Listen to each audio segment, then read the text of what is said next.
In this world, humanity coexists with nature in a precarious balance. As powerful monsters roam the lands, the people must find their place in an ecosystem so varied and wild. They would be consumed by fear and anxiety, were it not for the one organization that stands between the two spheres of existence and works tirelessly to maintain their equilibrium: the Hunters Guild.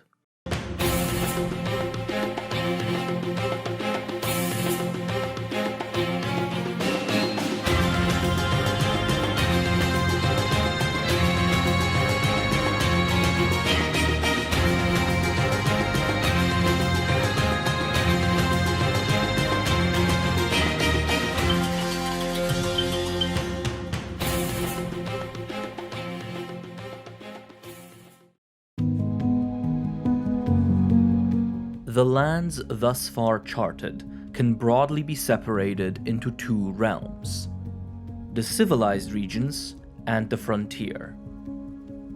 Civilized regions are places in which humanity thrives, building large cities upheld by multi-level economies which sustain diverse populations. Frontier regions, meanwhile, are areas overrun by the wilds, where the natural world does not yield to human will. While small settlements do exist in these lands, they do not experience the prosperity and safety that those in civilized regions do.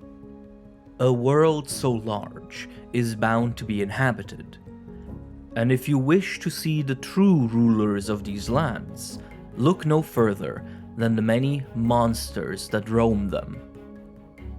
Despite their name, monsters are in fact natural creatures, species of megafauna that have evolved to thrive in our world.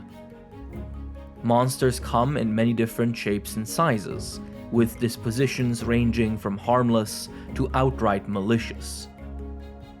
But even the smallest ones can pose enough of a threat to seriously harm those that encounter them. Once upon a time, the frontier regions of the world were the undisputed domain of monsters.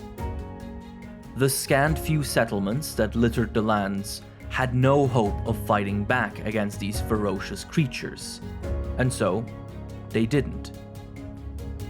But then, a story began to spread. A young Wyverian had taken up the sword and, after losing his fiancée, battled and killed a powerful monster by himself to protect his village. Many details of this tale have since been lost to time, as even what monster he fought and where the battle took place changes between each retelling. But what is undeniable is the impact that this event had. Suddenly, pushing back against monsters and protecting affected villages seemed possible, and the people began to rise up. The legend later became known as the Hero of Kokoto, in reference to the town the brave Wyverian hunter settled down in later in life. This was the first domino that, over time, led to the formation of the Hunters Guild. In short, the Hunters Guild is a conglomerate of organizations dedicated to the task of monster hunting. That is to say, the targeted and professional slaying or capturing of monsters for a variety of reasons.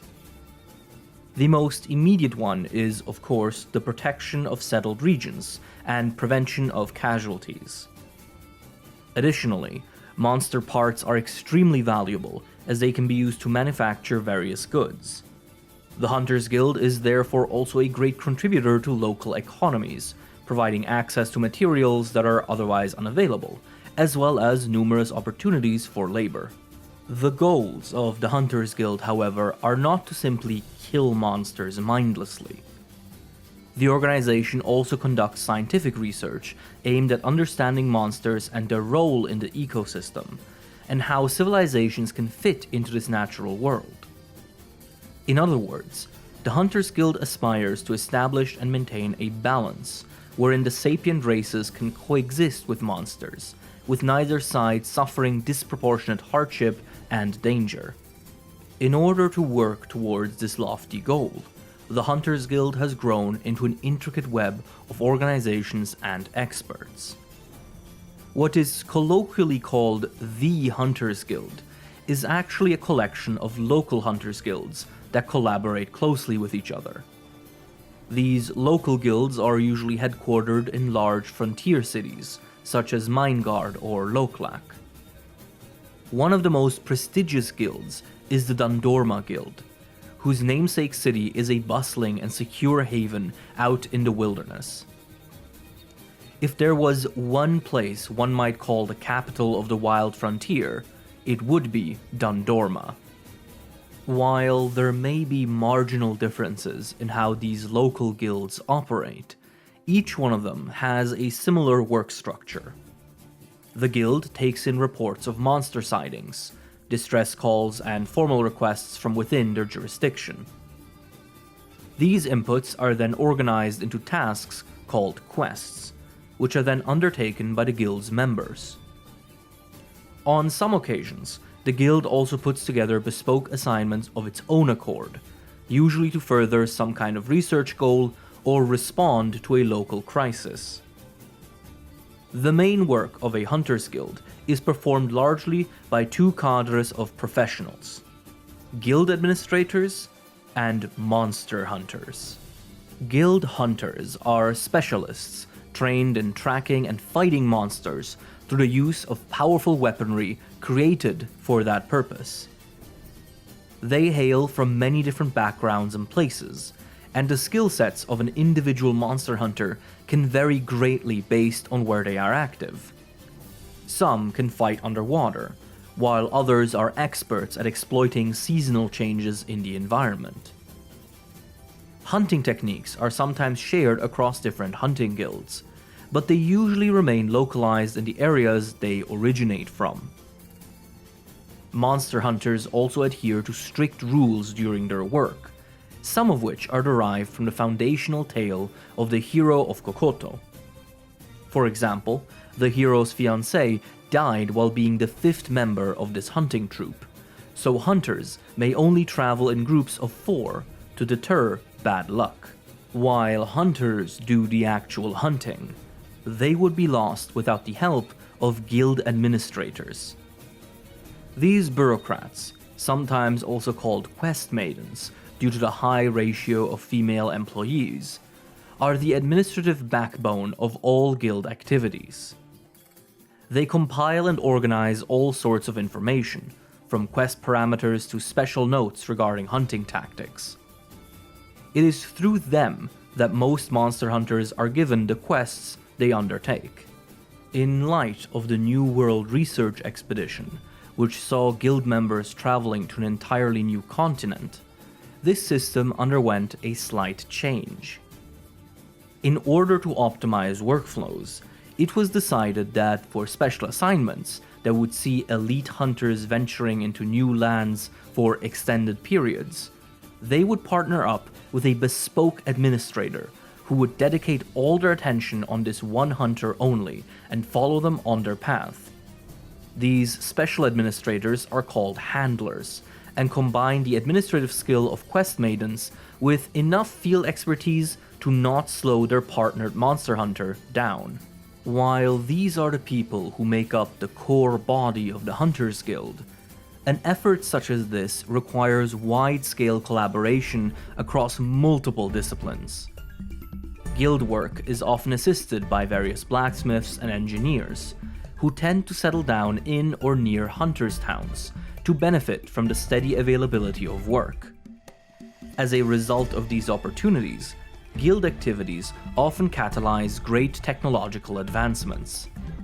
Another vital collaborator of the guild are the Royal Paleontology Scriveners of the Academy of Shrade.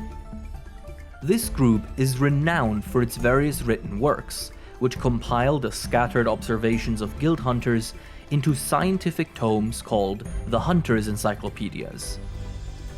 It is their life's work to create a scientific canon that ties the insights gained through the Hunters Guild into an empiric framework through which one may grasp this mysterious world and its monsters. The academy that they are headquartered in is also responsible for educating and certifying scriveners and handlers, with a fairly strict selection process. An organization with even closer ties to the guild is the Dragon Watch, which is headquartered in Dundorma alongside its local Hunters Guild. Founded by the Great Elder of Dundorma, the Dragon Watch is a collective of mostly Wyverian researchers that specializes in tracking and observing the movements of elder dragons, with the ultimate goal of being able to predict their arrival and warn affected settlements in advance. This is of utmost importance, as elder dragons are a type of monster that could be classified as a natural disaster, for their presence upends ecosystems and destroys environments. In the past, these events were completely unpredictable, and thus, their effects on settled regions dire and terrible. But thanks to the Dragon Watch, the ability to reliably predict the appearance of elder dragons has become a reality, and they provide the populace and the Hunters Guild with invaluable information about these mysterious creatures. They do so by sending out their dragon balloons to survey the lands, using carrier birds to communicate between each other and headquarters. Depending on the situation, the Hunters Guild can also branch itself off into temporary sub-organizations. These arrangements are called research commissions and expedition teams, and are generally formed to undertake long-term projects that may involve penetrating into uncharted territory. They are granted the right to work with a degree of autonomy, while also having to report back to their overseeing guild regularly. Another scientific body associated with the guild is the Wycademy, a research institute situated in the town of Burna. Originally landing here in order to investigate an ancient limestone mine, these researchers soon discovered that the mine actually housed gargantuan monster fossils, and settled down to further study them. As this task required workers, people flocked to the region until both an institute and a village had sprung up. Now, the Wycademy conducts all sorts of research, and even employs their own monster hunters. The rough terrain surrounding Burna kickstarted numerous advancements in airship technology, which the Wycademy now uses to follow up on clues and investigate mysteries all around the world. While they are not directly subordinate to the Hunters Guild, they collaborate closely and happily. This is but a glimpse at the complexities that underpin our world. In every corner lie tales that shake the heart and move the soul. Swords that regenerate their blades, dragons that command the skies, beasts created by the hubris of man. But the hour grows late, and thus, those are stories for another day. Thank you all so much for watching, as always, and a very big thank you to all of the people supporting the channel on Patreon and YouTube channel members. I would like to especially thank Kogath, Mr. Gayballs, Symphony Savior, British Empire, Just a Hunter, Meta Defiance, Resident Necoarch, Autumns, Anjanath Tamer's Ambience, Wandering Soul, Stormbreaker Kai, Joshua Ellison, Uthduna is an Octopus, Chocolate Coat, Pre-Coon King, Joey Tribby 58, Makamawi, Uriv, CJ, Call the Crab, Christopher Bronson, Harpir, Molly Mockery, Rose, Zyperius Volkvar, Hamburger Discord, Zaffy, Feopuz, Lufish, Morgulblank, Tacti Wolf, Thyla Zero, Jacob Coleman, Hellbuck Hunter, Shebo, M1 Have 12, Regal Eagle, Wronger 97, Quali, Matt Hat 124, My Name Gone, The Dollarfish, Sheba, Ryan Hook, Veraxis, Thick, Kuroneko, Zion H.V. Augenson, Alistair in Wonderland, Jacob the Numbnut, Soruka, Sir Newt Newt, Evie, Rambling Robin, Lex Aegis, Hashi, Black Ace 202, Dissy, Habo Himbro Mirror, Magenta Magenta, Russell, Vulgar Beast, Person 212, Claire Miboon, Oakwood Tree, Mr. Pyramid, Makot 02, Nils Schlatter, Iron Camel, and Nah, I'm going to bed. Take care everyone, happy hunting, I'll see you soon, bye bye.